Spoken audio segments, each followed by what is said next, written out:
configuration for fluorine. All right, so before we move on to the next thing, which is energy emission, let's kind of make sure that you guys are on the right track. So this is game time here. So we got a game. We need a quarterback. Quarterback, come on up.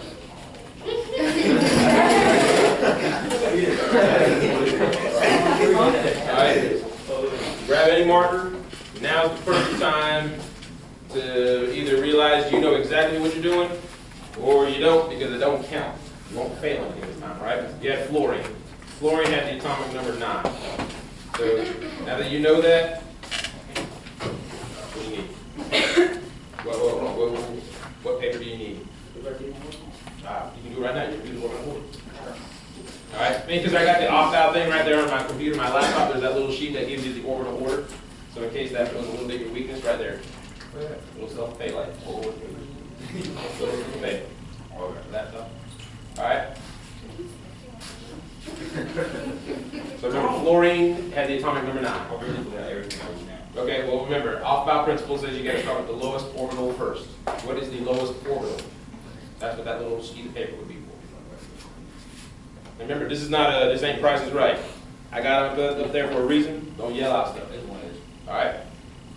And how many can the 1s hold? All right. All right. So how many electrons you got left? All right.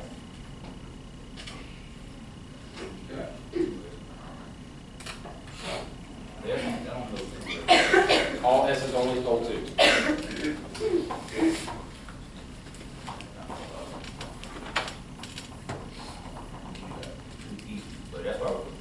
Okay. Like you had 3 of them here. Okay. Go ahead and put them, and I'll tell you why. Because the p orbital can hold 6 total, but each one of those can only hold 2. So that's why I've got 3 sections of it. Because when I have 2, 2, and 2, that gives me the 6 that the p orbital can hold. Does that make sense? Yeah. Okay.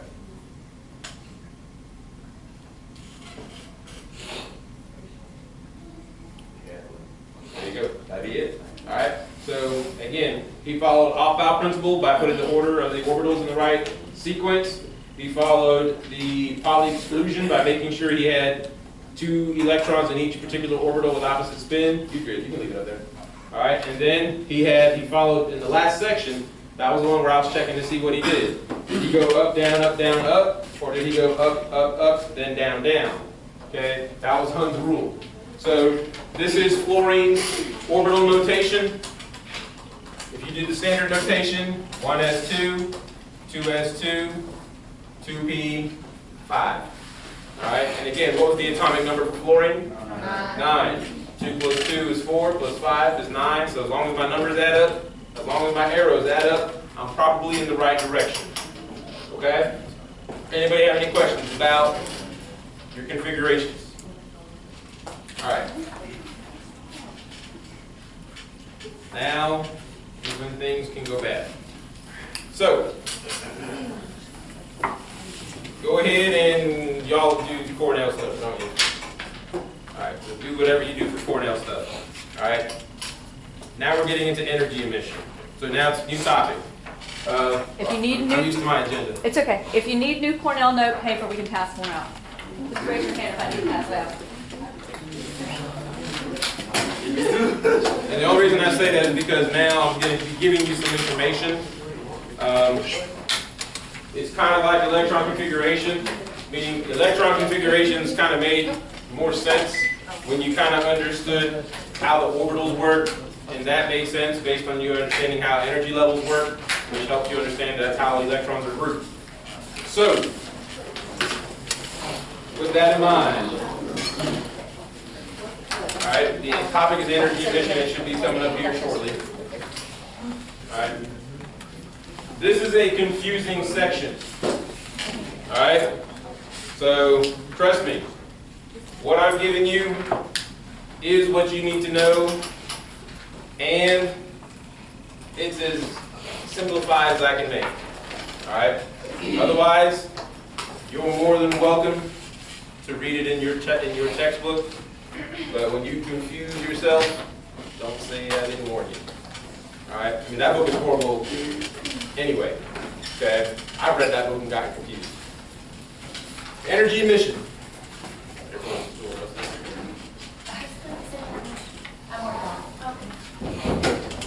All right.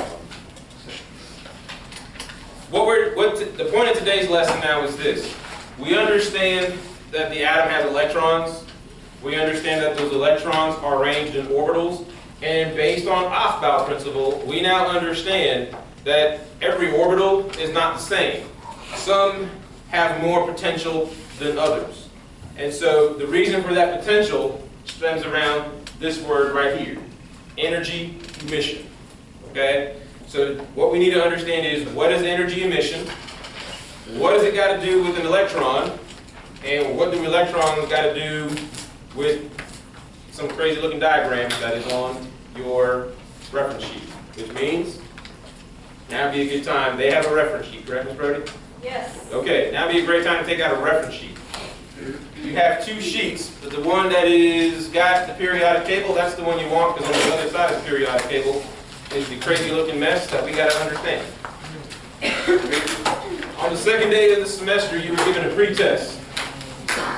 My students said, you know, I was handing out the reference sheets during the pretest. They said, what do I need this for? I go, well, really you'll need it for later, because right now you might not even realize you need it, and if you did, you wouldn't even know what you're looking at. Well, this is one of those diagrams that today that we're going to be looking at, that right now you don't know what we're looking at, but by the end of class, hopefully you do. All right, and the goal for me today is to make you know what are you looking at, and to help you understand what does that got to do with the electrons that we've been talking about the past day or so. All right, so let's move on. I'm not used to having two computers side by side. Close it. Close it. Oh, okay. Lady think they like colors. All right, energy emission. Are we good? Let's start. Okay. Electrons. If you think it's a lot, trust me. Read the chapter. Okay. I'm trying to save you work. Electrons have energy. That's the main theme for this slide. I'm not remember, I'm not the avid person. So, if this isn't working out for you, then you're really going to learn avid. They got it. Don't worry about it. All right. So electrons have energy. Orbitals have different amounts. Remember we said, for example, what's your name? Xavier. Xavier, which orbital should I use first? A 2s or a 4d? Because it's lower energy, right? So therefore we understand that the orbital sequence deals with energy. Well, now we're going to see is where do we get that energy concept from? It comes from the actual energy that's in the electrons. So electrons, they have energy. All right? The energy that exists in those electrons are what we call quanta. They're just discrete little bundles, discrete little packets that we call quanta. All right? So anytime you hear the word quanta, we're talking about the energy in electrons. Now, for some people, they may not kind of realize the energy in electrons, but you got to realize most of you, if not all of you, should have had biology last year, correct? And you learned about photosynthesis, correct? At least you're supposed to, right? And in photosynthesis, there is a part of a plant that absorbs the sunlight. What part of the plant was that? Well, the chloroplast is the organelle, and in the chloroplast was the chlorophyll, right? And then what happened in the process of photosynthesis, they would say is, the sun would strike the chlorophyll electrons would absorb that energy from the sun, and then those excited electrons would then go through the electron transport chain. All right? So the energy we talked about in the electron transport chain, that's the same energy we're talking about here. So that's, if you remembered anything from biology, here's how it's connecting back to that. So it's the same energy. You just didn't get taught that it was called a quanta in biology, because that wouldn't make sense for biology. They didn't care about that. But we do care about that in chemistry. So energy exists in electrons as discrete bundles or units called quanta. Now, an electron can exist basically in two states. All right? One is what we call the ground state. And the ground state makes sense because the ground is down there. So the ground state would be your lowest state of energy for the electron. The energy that has the least amount of energy would be least on the ground. And then you kind of work your way up, like the Jeffersons, when you get more energy. Okay? So, when an electron gets energy, it moves up and we call it then in the excited state. All right? That will probably even make more sense later on in life. But what we see here is the electrons at the ground state, low energy, but then when they go up, they're excited. Okay? Ground state, excited state, 2 states. You straight? All right. Because I know you guys can listen and write. I know you're trying to write, and that's good. But hopefully you're listening, because what I'm saying is where I'm trying to put together what you're writing. What I tell my kids, because this is the same PowerPoint they're going to get, my PowerPoints without my explanation, like if you're not here and you just read my PowerPoint, it probably won't make any sense. All right, it's me explaining it to you that makes it make more sense. So we got it. Electrons have energy. They're in the electron cloud that are in the energy levels. All right, and so electrons have different amounts of energy. Every atom has a different number of electrons, which means therefore every atom has a different amount of energy. When electrons gain energy, they can gain energy in multiple different ways. One of them was biological. I just told you they can gain energy from the sun. But sometimes what we'll learn about throughout the semester is they can also gain energy by interacting with other elements, and they take the energy from them. The point being is, when electrons gain energy, they move from the ground state to the excited state, which is going to be represented by a higher energy level. Now would be a good time for me to have you look at one of your diagrams, just so you can see what I mean by energy level. So once you've gotten to this line right here, look at your diagram. I will come back if you did not finish. I promise. Okay? Don't be OCD enough that you've left it partly written and now you're going to be ignoring everything I say because I'm crazy and I didn't let you finish. I want to go to this diagram right here. Not that diagram. This diagram right there. See that diagram? All right. See that dot right there? What do you think it represents? Look at that. You over there? All right. Let's see here. Let's find out who's not. If you get this question wrong, I'm giving you out.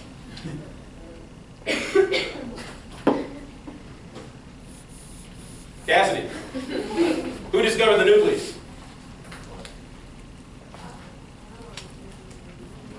What? Who discovered the nucleus? Oh, wait, I forgot his name. Go ahead. Go away. Ernest. Ernest Rutherford. All right. And he did that using the cathode ray tube, correct? She don't want to say yes to that without knowing for sure. That's smart. Do what? He did not use the cathode ray tube. He used the gold. He used the gold foil experiment. It's okay. Gold foil. Remember gold? You like gold. Figured you're late. All right. So that dot's the nucleus, right? That's an energy level. That's an energy level. That's an energy level. That's an energy level. That's an energy level. That's an energy level. You get it, right? So all those rings are representing energy levels. Okay? So an electron that is at the ground state is at its lowest point. For right now, the lowest energy level on this diagram is that one right there. So an electron in the ground state would normally be here at the first energy level, identified as n equals 1. You see that? If it got excited, it would go from the energy level here to maybe over here, or from here to here. There's a reason we call this chemistry. It kind of depends on how excited it got. All right? The more excited it gets, the more up it goes. Okay? Think about that. So, here we go. So I want you to understand the rings you're looking at. All right? So when we say ground state, it means at the lowest ring. Excited state means it's going to a higher ring, an outer ring. Does that make more sense? All right. Now we're going to go back, as I promised, because there may be some crazy people here. All right? So now that we know that electrons can gain energy and they can move up from the ground state to a higher level or a higher energy level, what we want to also understand is this, though. Once an electron gains that energy and becomes excited, it immediately wants to get back to where it was. It doesn't want to stay excited. It wants to get back to the ground state. So as soon as it gains energy and moves up, it's waiting to go right back down. Okay? But for it to go back down, they have to release that extra energy. When they release that extra energy, they're going to go back down to the ground state, but that extra energy they release is given off as radiation, which you guys would know also as light. Every element is unique. Therefore, every element has its own light release that you would see. Okay, not all things release the same amount of light or the same type of light. So therefore, the key here for this slide, though, what we want to understand is what is the ground state, what is the excited state, and then of course when an electron gets excited, it immediately wants to return back to the ground state.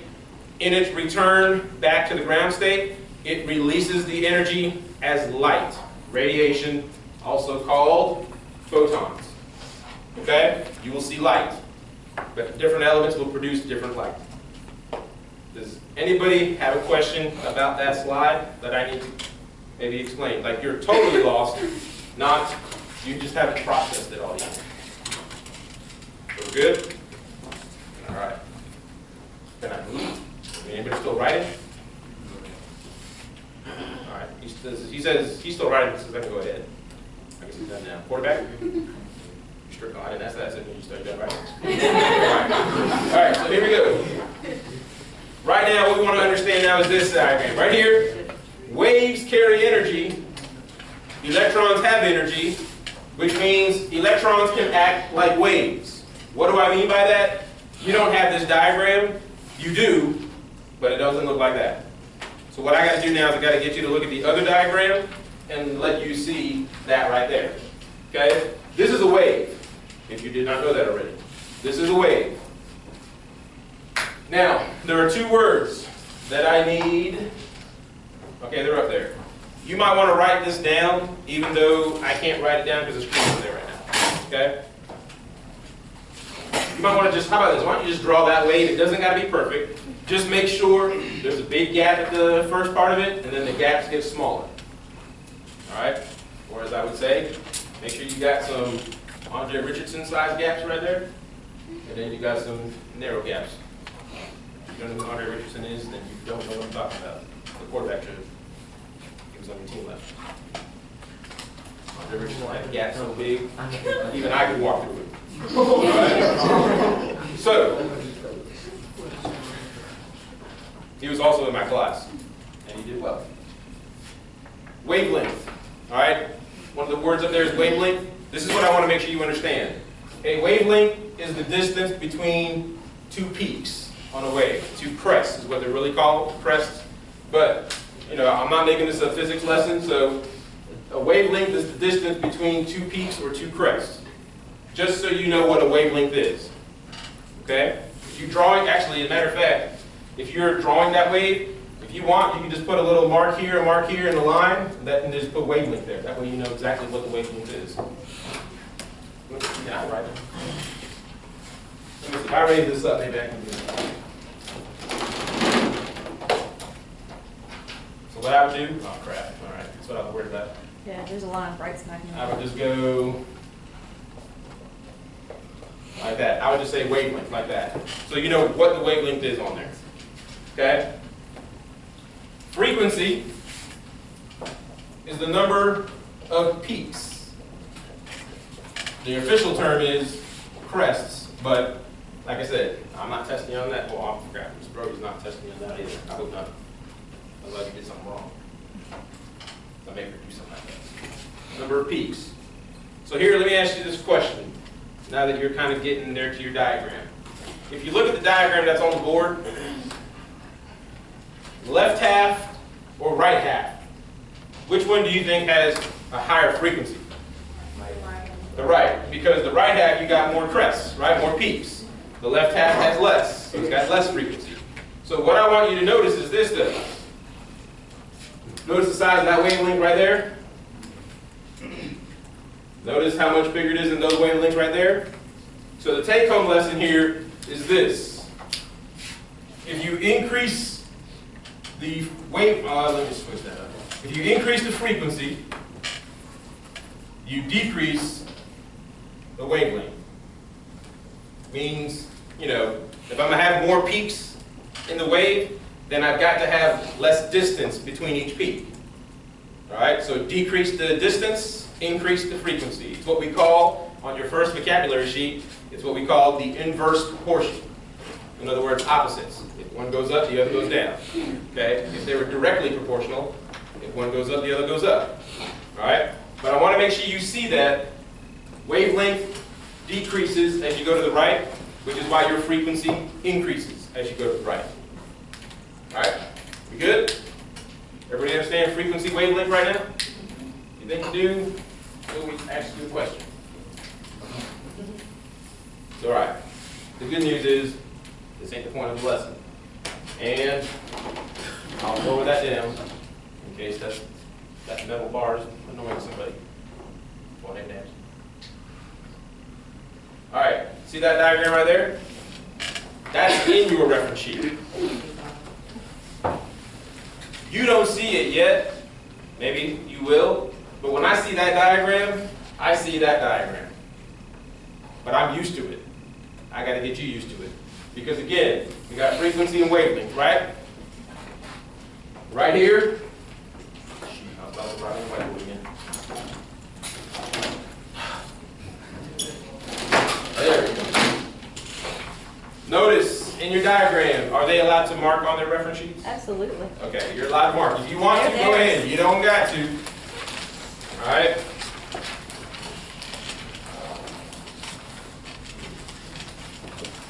Notice the wavelength there, right?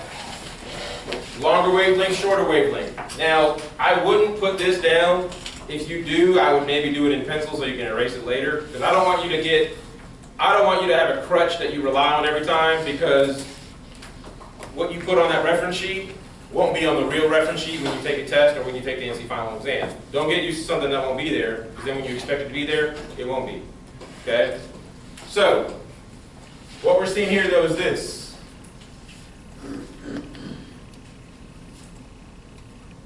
Remember that wave you drew? That's basically where it would be like on that graph right there.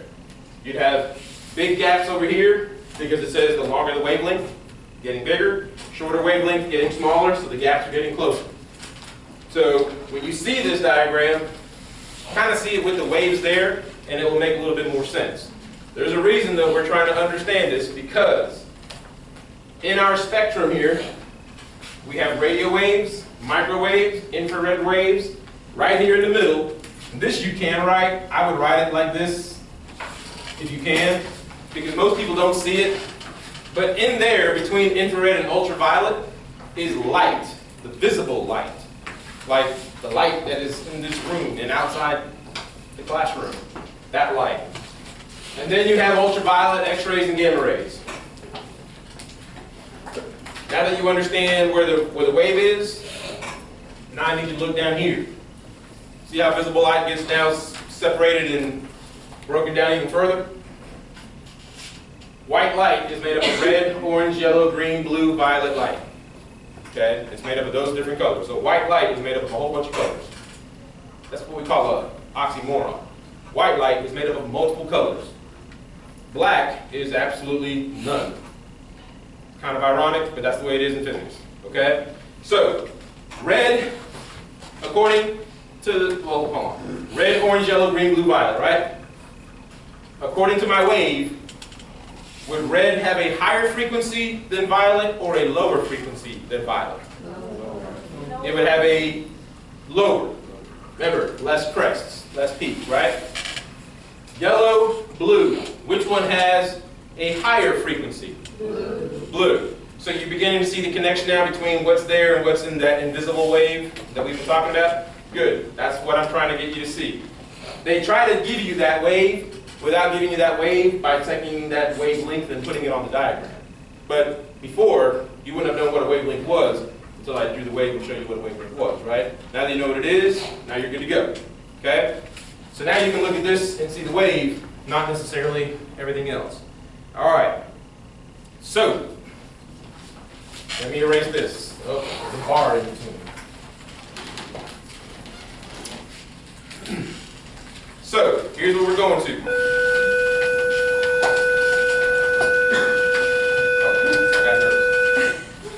Different light sources create different rainbows. We know that if we take the light from the sun and you run it through a prism, you'll get red, orange, yellow, yellow, green, blue, violet, right? Roy G. Biv, is how you most have learned it. Well, that's true, but there's also truth in that for elements. Elements have energy. Since they have energy, when they emit light, the light they emit would be specific for that element's energy, which means not all light that is emitted is light like from the sun, because the sun is made up of certain elements. If I have a material that is made up of a different element than the sun, then it would emit a different light than the sun. And I would get a different combination. I wouldn't get Roy G. Biv. Maybe I would just get, Rubin, because I get R and B, and all the other ones would be gone. Okay? That's what we're trying to get you to understand in this slide, is that the sun is made up of elements because its energy, when it's released, emits that light that we get. That light breaks up into the rainbow of Roy G. Biv. But if I had a sun made up of different elements, it wouldn't give me Roy G. Biv. It would give me another combination. And that's what we want to find out. Those combinations are what we call spectral bands. All right? And that occurs because electrons have this identity, this issue. They have an identity disorder. They don't know what they are. Okay? An electron is a particle. Particles are supposed to act a certain way. Particles don't act like waves. But then again, we just said though, because the electrons have energy, they can act like waves, which means now they don't like to act like particles. So an electron is confused. Is it a particle that acts like a wave, or is it a wave that acts like a particle, or is it both? That's why you have this word right here, wave-particle duality. Dual meaning two. It acts like a particle, which is different than a wave, but it can also act like a wave, which is different from a particle.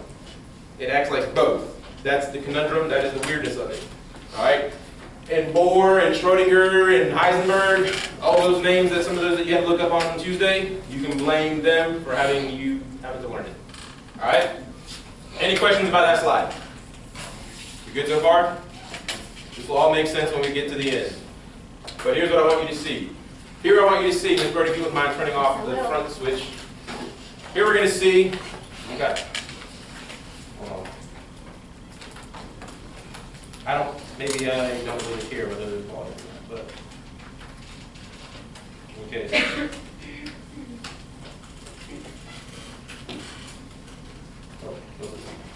All right. I was expecting some big drop some bass. All right, here we go.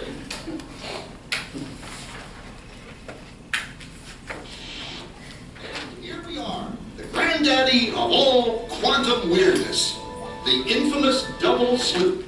It's a cartoon. If he's treating you like an idiot, on this lesson, you just say, thank you. Because if he treated you like a real student, I wouldn't understand it either. Okay? That's how complicated the lesson can be.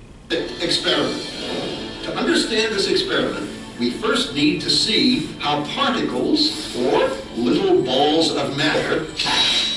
If we randomly shoot a small object, say a marble, at the screen, we see a pattern on the back wall where they went through the slit and hit. So that right there is kind of what we're referring to when we're talking about a spectral line. Okay, a spectral line is a line that would be created by the electron's motion through a certain panel. All right? They're going to show you some more of those, so I just wanted you to kind of understand what we're looking at here. Now, if we add a second slit, we would expect to see a second band duplicated to the right.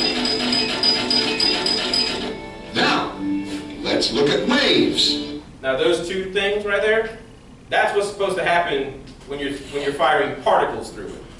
All right? But now what he's going to do is he's going to say, well, now let's kind of take a look and see what we get when we have waves doing it. And there's going to be a little bit of a difference.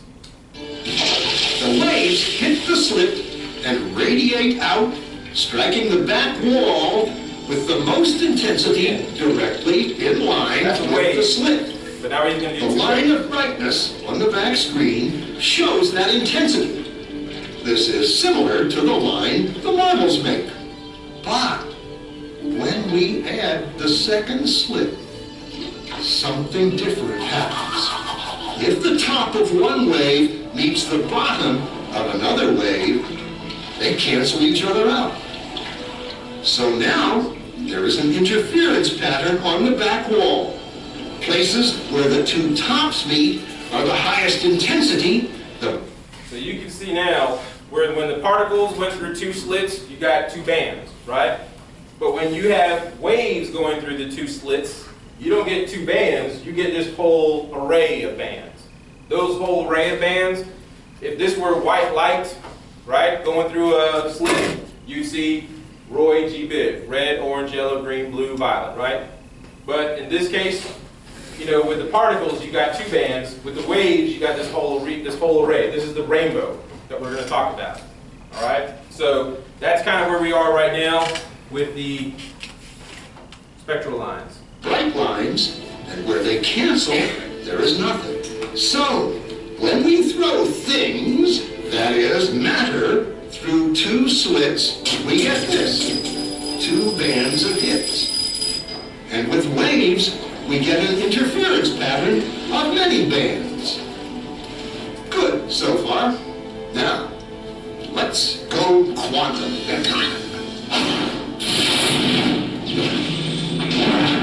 An electron is a tiny, tiny bit of matter, like a tiny marble. Let's fire a stream through one slit. It behaves just like the marble, a single band.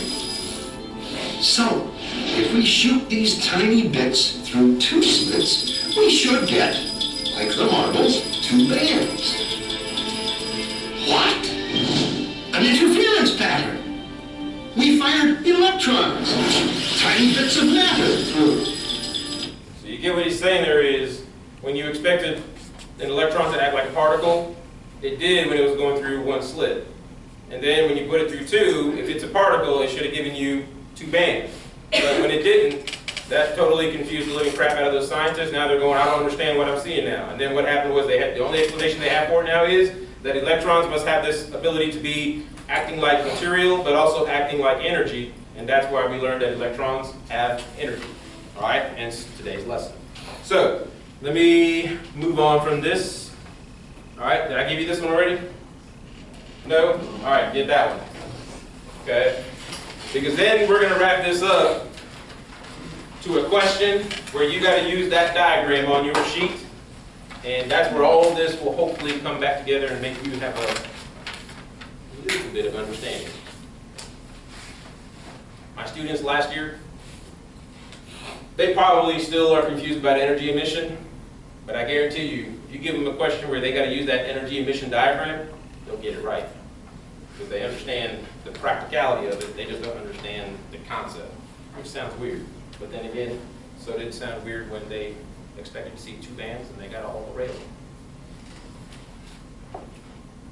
So different light sources create different rainbows. Helium would give one kind of rainbow. Calcium would give a different rainbow compared to argon, which would give a different rainbow. Every element's different. They have different energies, different amounts of electrons, so therefore the light they give off would be different than the light they get from the sun. Matter of fact, they can tell what stars are made up of what elements based on the kind of color the star radiates. That's where we can kind of look at this. This is kind of like element DNA, you could say. That last line right there is kind of what sums up what I was saying. Different elements would have different energy, which therefore would have different light, which means they would produce a different rainbow. You know, only the light from the sun is the one that gives us the Roy G. Biv. If the sun were made up of other elements, then we wouldn't get Roy G. Biv. We'd get some other kind of rainbow combination. Which is what I want to show you real quick in this next video.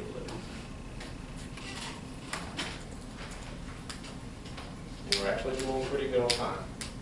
However, keep in mind, Brody is probably going to use some elements to do configurations. Are we good? No? All right, he's done. Not yet. My front row people. Good? All right. Eduardo, right? No? Not Eduardo. Edgar. Okay. You were in my homeroom like 2 years ago. Or the last 2 years? 2 years ago. You're a junior? Yeah. right, so, are we good? 5, 4, 3, 2, Juan.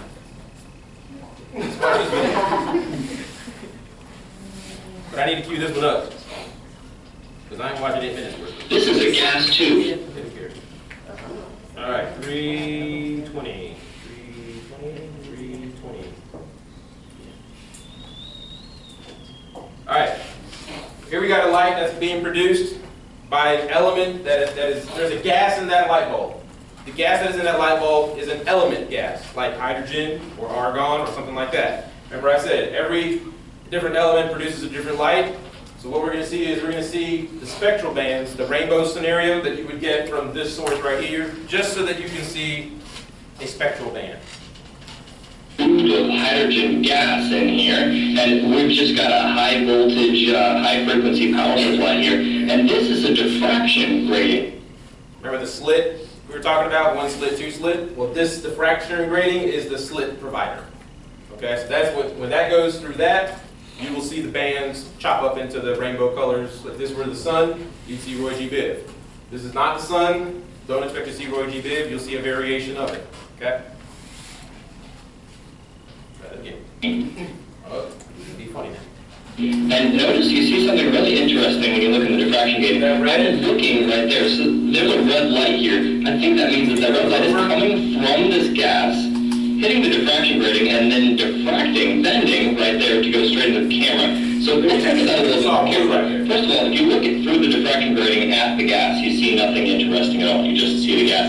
But if you look over here a little bit, you start to see the gas repeating itself, and you see some primary colors, some like really principles. Tell me about business. All right, here you go. Dark blue, light blue, red. That's the rainbow that produces. If it were the sun, Roy G. Biv. But this one produces that rainbow. Dark blue, light blue, red. That is what we call a spectral line. Okay? I can see this is as clear as mud. Okay? Don't worry. This is going to be important for the very next thing we're getting to. Because now I don't need to listen to him. So now we go. Here's where we kind of wrap this up and kind of see, well, why do we got to know this? We got to know this so that if they ask this question, you kind of got to know what to do. Here's the question. Which transition occurs when light with a wavelength of 434 nanometers is emitted by a hydrogen atom? Huh? All right? I don't know. All right? Every probably going, is that even English? All right? So, here we go. Take a look at your diagram. See your diagram. All right? Here's what we're looking at. Remember we talked about these energy levels? Remember, when you go from a higher energy level to a lower, you give off light, right? And we said every light is different, you get different colors. Okay. Well, in this scenario right here, this question, it said when the transition occurs, when you're going from higher energy level to lower energy level, the light with a wavelength of 434 nanometers is emitted. What color light is that? Some of you going, you didn't say light, you just said 434. But it's on there. Because remember, 434 nanometers is a wavelength. Wavelength means we look at the wavelength diagram. So look at the wavelength diagram, right? And I gotta go back to the wavelength diagram. And here's our wavelength diagram, right? So here we have colors. See colors? Roy G. Biv, right? All right, see them numbers down there? They make no sense to you, but they will. Are you ready? Just keep in mind, we got 7, 6.5, 5.9, 5.7, 4.9, 4.2, 4.0, right? All right. Anybody remember the wavelength? 434, right? Okay. That's a wavelength, right? Wavelength. Therefore, this is their wavelength. 434, right? Alrighty then. Here we go. 434. I need some help. Let's go to your diagram. See 434? Great. 434 occurs when you go from that ring. What ring is that ring? That ring is number 5. 434. And it's going to what ring? 2. So what's the answer to your question? D. Nobody heard Mr. Rodriguez. He didn't say anything. All right? It's all right. That's the answer to that question. Simple enough, isn't it? You're like, yeah, it's easy. It's easy when you know what you're looking at on that diagram. Okay? But when you don't know what you're looking at that diagram, some of you probably saw that on the pretest and just said, I don't know, A, C, B, right? So, that's kind of what we're dealing with here. However, though, they could ask you the question in a different way. They could ask you this question. Which electron transmission in the hydrogen atom will result in the emission of red light? So this time they're telling you, it's going to give off red light. So therefore, which one of those would give me red light? And here's your problem. I mean, what are they? They don't even give us colors. I don't know which one's red, right? So therefore, here's the issue. Here's where you got to go back to this diagram. Where's red? Right here, right? Red is between 6.5 and 7.0.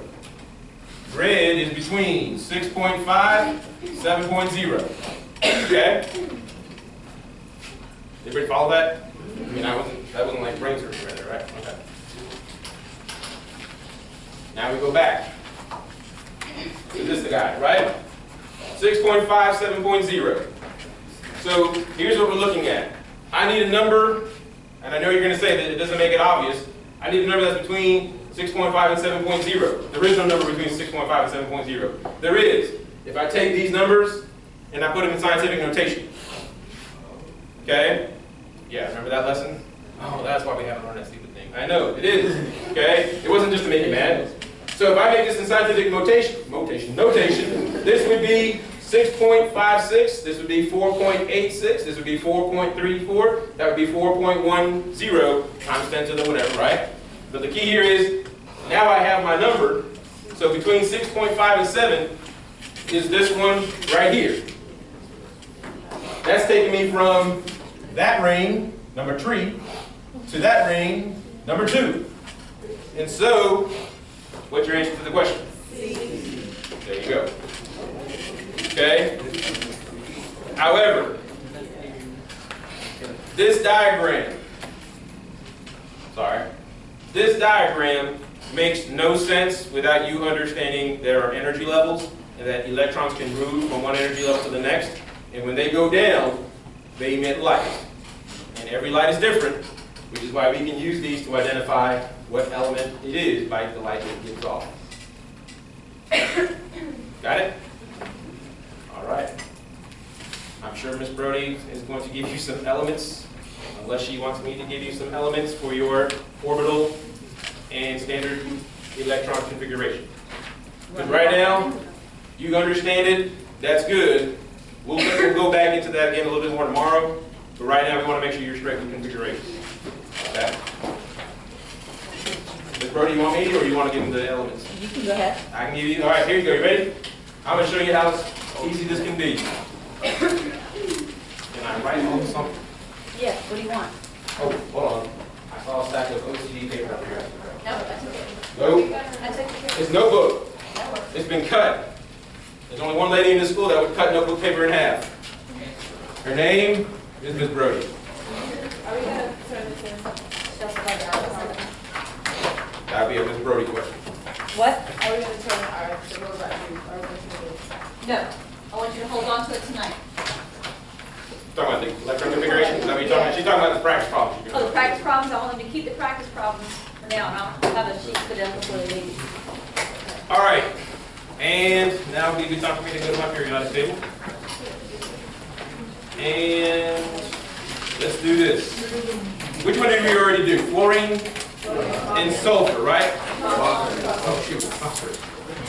All right. I won't do those again. All righty, here we go. Cassidy, what was your jersey number last year? 10. All right, so we're doing element number 10. That's a good one. QB, what's your jersey number? 12. All right, that should be easy enough. 12. Magnesium.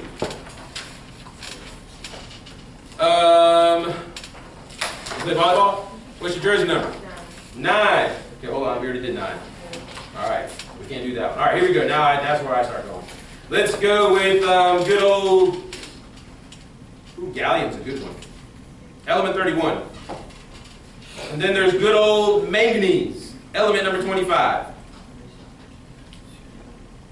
And then there's good old sodium. Don't worry, I'm writing them down. So when you say, hold on, can you do that one again? No, I'll have them written down. I forget you. All right, so here we go. How many have I given you? 5? Yes. All right, I gave my class 8. So I'm going to give you 8 also. What's sodium? 11. Let's see. Beryllium. Element 4. You already do that one yesterday? Alright, you all lie to me anyway, so. Let's see. Have I done that one? No. Done that one? Yep. Okay, let's go with, how many is that? 6? So I need 2 more. We're going aluminum.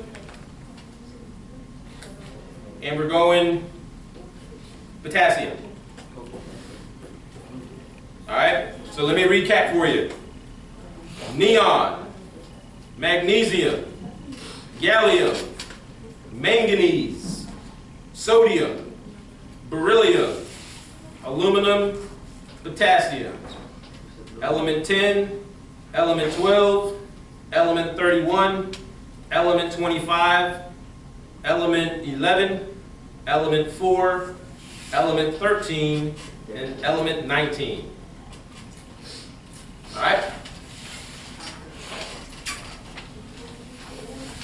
Element Birdie is hidden.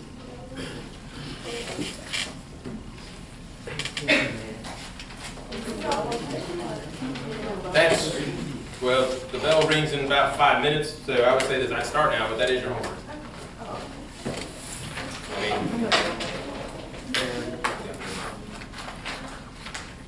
Some of y'all got games, so you may not have time. You might want to get a head start.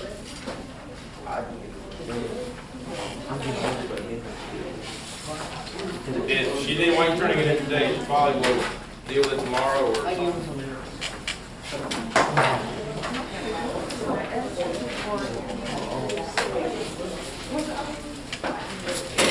So can you open the configuration?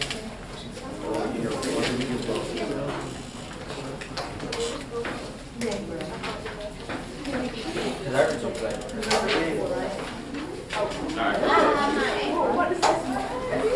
gave it to you. I left the list on your calendar there on your desk. Yeah. I have to show you my lighter. You have what? To show you my lighter. Okay, I'll take a look at it. Have I been? Girl? You are the ball. All righty.